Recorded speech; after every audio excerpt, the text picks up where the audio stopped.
What is going on, world? What's up, YouTube? It's Zero here. Today I'm bringing you guys a brand new episode of the 8 Below Show. Welcome everyone to 8 Below. Thanks for being here, guys, to the best gaming related show here on YouTube. And I'm super excited about our episode here today. We have a lot of stuff to talk about, so let's get into it. With the release of Age of Empires 4, I wanted to go ahead, guys, because on this channel, we talk about the future of gaming. And one of those games that I want to talk about here in this first segment of the show is Age of Empires 5. I know it's really early, guys, and obviously we're very short on certain pieces of information and things of that nature, but I want to go ahead and talk about everything that we know so far about Age of Empires 5 and all the things that we'd like to see at this point in time with seeing what we know so far and, of course, what we've seen and played of Age of Empires 4 now that it's been released to the world. So let's get into it. So, guys, in an article coming to us from the folks over at PC Games, Age of Empires 4 covers the same rough time period as Age of Empires 2 and will include several of the same civs, albeit there is a lot more asymmetry in their design now. As a way to relaunch the series for a new generation of gamers, it's an understandable choice given the runaway success of Age 2 back in the day. But when Age 4 was first announced, many of us were hoping for a wholly new setting. So, Empire Earth was a great RTS series that took Age of Empires' core mechanics and applied them to the era-spanning themes of civilization. Instead of being locked to a set group of eras like in the various AoE games, Empire Earth would start in prehistory and take you all the way through the near future. It was designed by Rick Goodman, who was one of the original designers on the first Age of Empires games. Rise of Nations was developed by Brian Reynolds of Civilization 2 and Alpha Centauri fame, and so despite looking like an Age of Empires style RTS, it specifically attempted to borrow ideas from things like Civilization and turn-based strategy games and convert them for use in real time. You could control any one of 18 nations, each with their own set of unique units, but like Civ, these entities are detached from the actual history with a lot of freedom over how you model your Civ over the course of a game. So Rise of Nations also spans the same time frame as Empire Earth and Civ from the dawn of man through to contemporary eras. So first of all, guys, I want to talk about, one of the things that I would really like to see in Age of Empires 5 is a little bit, not so much going away too drastically away from that of what's made Age of Empires so special, but I will tell you this, Age of Empires 4 has felt, in a way, somewhat clunky from other RTS games that I've played. Do I think it's got real potential in the next couple of years? Absolutely. But I think when I compare Age of Empires 4 to what I believe is the greatest RTS ever created, that being StarCraft 2, it's just so fluid when we talk about just from, the response times and things of that nature when it comes to the units in StarCraft 2. And I would love to see Age of Empires 5 take some of the things that Blizzard has done so well with the StarCraft universe.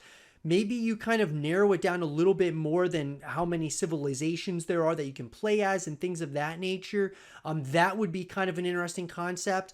I'm not saying bring it down to like 3 races like StarCraft has, but I think that they could really narrow that down somewhat, really start creating like more fluidity within the controls and such to make it just a real fluid experience, similar to like what we get with StarCraft. It's not even close when I kind of compare those things. Could it get better over time? Absolutely, but I would love to see Age of Empires 5 take more things from what Blizzard has done from their famous RTS titles. So, a 5th Age of Empires game would ideally explore different time periods at least, although we wouldn't necessarily argue for a completely uncovered one. Considering Age of Empires 3 takes you up to almost the age of Napoleon, we won't think anything beyond that would work with the context of the game in isolation. So, even Company of Heroes is thinking big with a brand new campaign mechanic in the 3rd game that ties everything together. Between that and the experiments done by Empire Earth and Rise of Nations, assuming none of this gets introduced into Age of Empires 4 via DLC, we'd want Age of Empires 5 to be more ambitious in what it offers beyond the meat and potato RTS mechanics. And I agree with that to an extent. I think that Age of Empires 4 still has, it's got, when we look at like, the life expectancy of this title, I really think that when we start considering DLC and things of that nature, this could be a pretty, extensive amount of time before we even see Age of Empires 5. I would say it's probably a number of years away, especially because I think as we've played Age of Empires 4 up to this point in time, I do think that even though it's not on the same echelon as StarCraft in my mind or StarCraft 2, I still think that this definitely is going to play a pivotal role in the RTS genre and just in the gaming, industry as a whole. And I think the moves that they make while, continuing to update Age of Empires 4, making it better over time, creating DLC and things of that nature, very well could lead us into that next generation of Age of Empires. And who knows, guys, one of the big things for me that I would love to see incorporated in Age of Empires 4, but it may not be something in Age of Empires 4 that ends up happening, would be an esports scene for Age of Empires. I'd love to see that in 4 or 5. I think Age of Empires 5 would maybe be a great opportunity, the 5th game, to be able to really reveal the esports scene to the world. And what that would look like would be very interesting, guys, I think, to a lot of people seeing players at the highest level of Age of Empires. I think it could be something pretty special, and I'll definitely want to hear your guys' thoughts about that in the comment section down below. So more like StarCraft in slight ways. Obviously, we don't want them to go too far away from what Age of Empires is all about, simply based upon like the mechanics and things of that nature. But number 2, an esports scene would be something absolutely awesome in my opinion for Age of Empires. I think that's something that really builds a lot of narratives and a lot of, obviously the fan base grows based around a lot of esports titles out there. So that would be something really interesting as well. That being said though, guys, let me know what you guys want to see in Age of Empires 5. Do you think we're going to get an Age of Empires 5 anytime in the foreseeable future, or you think Age of Empires 4 is what we're going to have for the long withstanding future? Let me know what you guys think in the comment section down below. And for more Age of Empires 5 content and videos, stay here with Zero TV. Star Wars plays a very, really special spot, or has a really special spot in my heart, guys.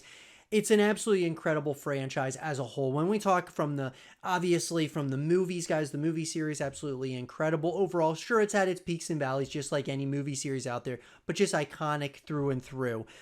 We move over to obviously the books, to the series that are out there on Netflix and on Disney Plus at this point. And then you look at even the video games. And the video games certainly have had some issues. I definitely think with Star Wars Battlefront 2 was the latest of issues that we've had. I want to talk, though, in this segment of the show, guys, about Star Wars Battlefront 3. Is this a title that we'll ever see in the future? Obviously, on the heels of Star Wars Eclipse, which is going to be coming out, which I'm incredibly excited about, one of my most anticipated games of the future. Star Wars Battlefront 3 is one that is leaving us with questions as to, is it something that needs to happen? Do we want EA to be a part of this series anymore? So on and so forth. I want to hear you guys' thoughts in the comment section down below. Let's get into it. Coming to us from Eddie Makic of GameSpot, according to a noted insider, EA has rejected DICE's pitch for a third Star Wars Battlefront game, and a decision that reportedly came down to licensing costs. Tom Henderson spoke with the former developer who said Battlefront 3 was rejected because under the terms of EA's current licensing deal with Disney, a potential third Battlefront game would need to sell 20% more copies to generate the same amount of revenue.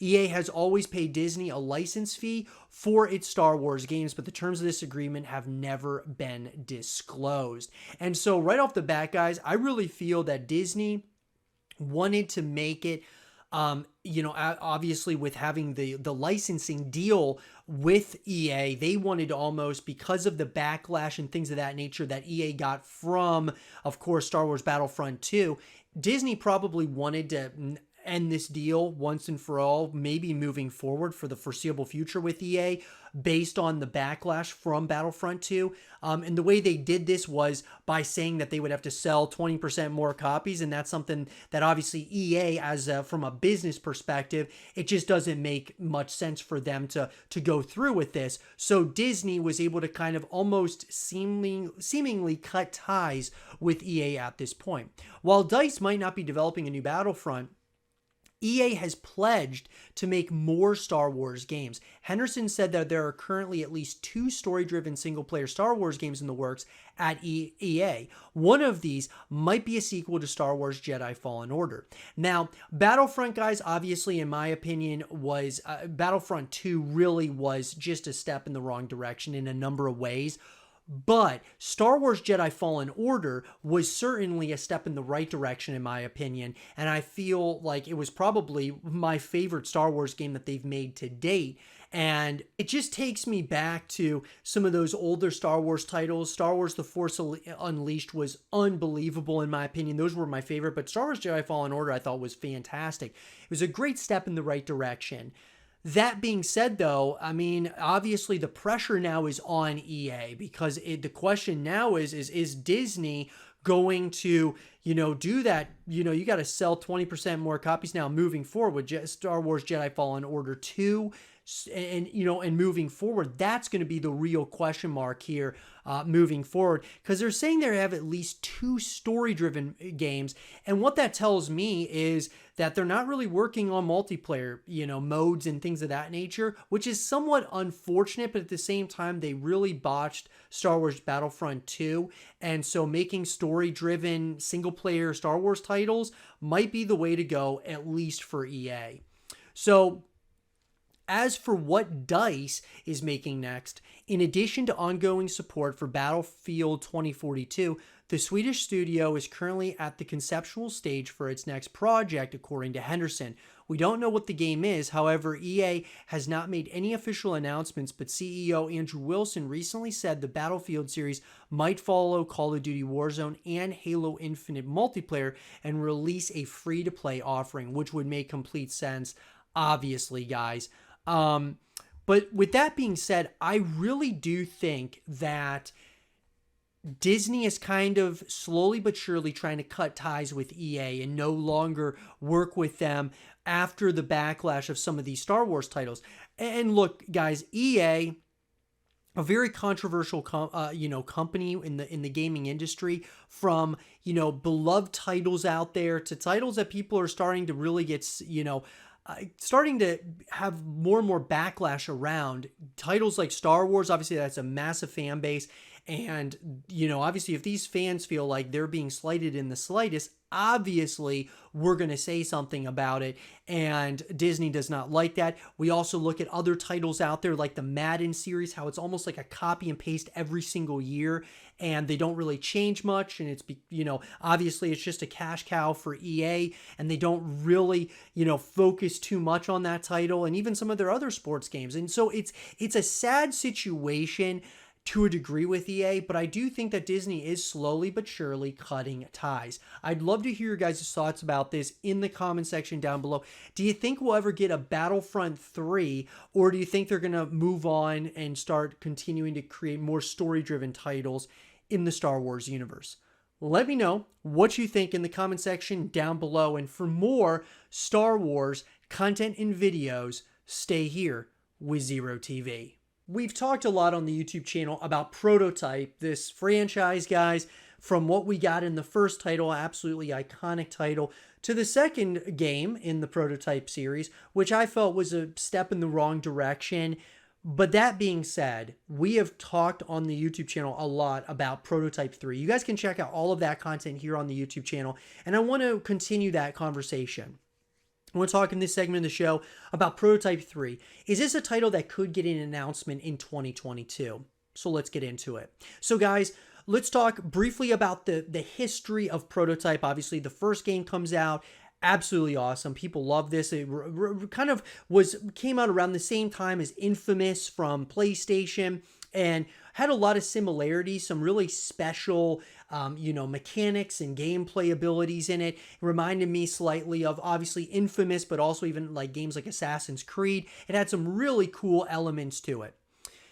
And then we get to a prototype 2, which I felt was a massive, step in the wrong direction because they moved away from Alex Mercer. They moved away from the main character too soon. Not that they couldn't move away from him at some point. It just felt like they did it so soon. The marketing was pretty weak in my opinion. And I mean, the big one was the budget for Prototype 2 was massive and it just did not sell. It was not, get to the point of what they were expecting to make out of the game. And so obviously they, kind of scratched any continuations moving forward, which was really unfortunate in my opinion, because I think that the gaming industry at this point in time could really use something like a Prototype 3, even Infamous. I mean, these are titles, guys, that we haven't seen in a number of years, and they had great fan bases. They still have great fan bases to this day. And where are they? Where is this title at this point? Could this be something that comes out at some point? Well, let's put it this way. Do I think there's going to be an announcement in 2022? Well, guys, the truth is that the answer is most likely not. However, we have talked on the YouTube channel about tons of games, about the future of games, about the continuations of titles. One of the titles that I've talked about a lot on this YouTube channel was Dead Space 4.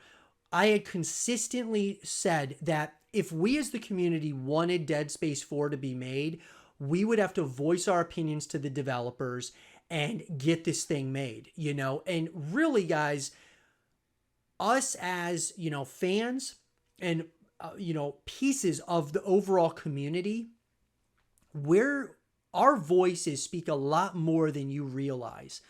Lots of developers out there have stated that if we as the community want a specific game made or a continuation of a certain game made, once they hear enough of that, they will greenlight it.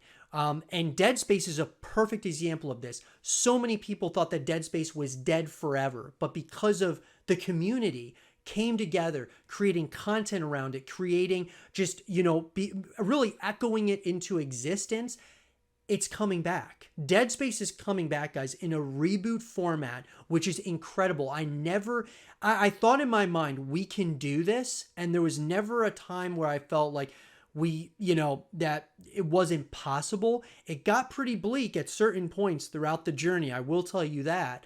But there was a thought in my mind always that this could happen if we as a community come together. The same thing I've preached on this YouTube channel about StarCraft 3. We as a community have to come together and voice this game into existence. And a lot of people in the StarCraft community have been so complacent with StarCraft 2, been very critical of the StarCraft community at a number of different points in time. Dead Space, on the flip side of that, was very proactive in voicing our opinion to the developers, creating, fan pages on Facebook and so on and so forth, guys. All of that really helped, I truly believe, in getting Dead Space to come back. Prototype is a perfect example of another title that I believe we can echo this game into existence. We can voice this thing, guys, back to life. And, it may not seem like, it's possible, but it is. We just have to be that voice for the game. We have to tell the developers what we want, that we want this thing made. Tell the publishers. All of those things help. Creating fan groups on Facebook or, creating, just momentum on Twitter with the hashtags. All of that stuff helps in a drastic way. When we look at the overarching, narratives around gaming as a whole, guys, they're still looking for great games out there. And a lot of these companies are creating new experiences and such. But there were so many incredible experiences, back then that were so good that, with updated graphics for the new consoles and such, could be something so special now. And I think that, yes, it's expensive to make games more now than ever, but I truly believe that a Prototype 3 or a Prototype reboot, like what happened with Dead Space, could really revitalize the franchise in a major way. And so we as the community have to be that voice, guys. We've got to, if you want this thing made, that's what it's going to take. It's going to take those of us creating content on, on my end. I'm going to continue to create content on my end to try to voice this game into existence. Everyone else has to play their part in getting this thing made, whether it's on, Facebook, Twitter, Instagram. Social media is such a powerful tool, guys, that we have now to try to get these games made that we want made. But with that being said, guys, at the end of the day, I don't believe that there will be an announcement here in 2022, but you can never say never. I didn't think that we were going to get a Dead Space announcement when we did, and we got one. And so I think this is a perfect example of one that could get announced in 2022 if enough people say that they want it. But more realistically, it probably would be something that would come at some point in the future, like at 2023 or even beyond that. If we don't voice our opinion, guys, there's a good chance that it will never come back. So the least that we can do is at least try to voice it into existence. Let me know though, guys, what do you all think? Do you think we'll ever get a Prototype 3? And what do you think it's going to take for us to get one? Let me know in the comment section down below. And for more Prototype 3 content and videos, stay here with Zero TV. And with that being said, everyone, I hope you guys did enjoy this episode of the 8 Below Show. Guys, we have been growing every single day, and it's because of all of you. I appreciate all the support you guys have been giving me. It means the absolute world to me. That being said, if you guys want to continue connecting with me in a number of different ways, the best way is through social media, guys. In the comment section down below here on YouTube or on Facebook, Twitter, Instagram, and Twitch. That's at @0_TV. Very active on my social media platforms. And guys, if you're into movie-related content, you can check out 02. That is going to be in the description down below. You can follow that to my second YouTube channel where you can see all the movie-related content that we're creating over there. Thanks again, guys, as always, for the support. If you guys did enjoy this episode of the 8 Below Show, be sure to leave a thumbs up, guys. Helps out the YouTube channel in a massive way. Subscribe if you're new. Stay positive. Just keep grinding. And as always, I'll talk to you guys all in the next one. Peace.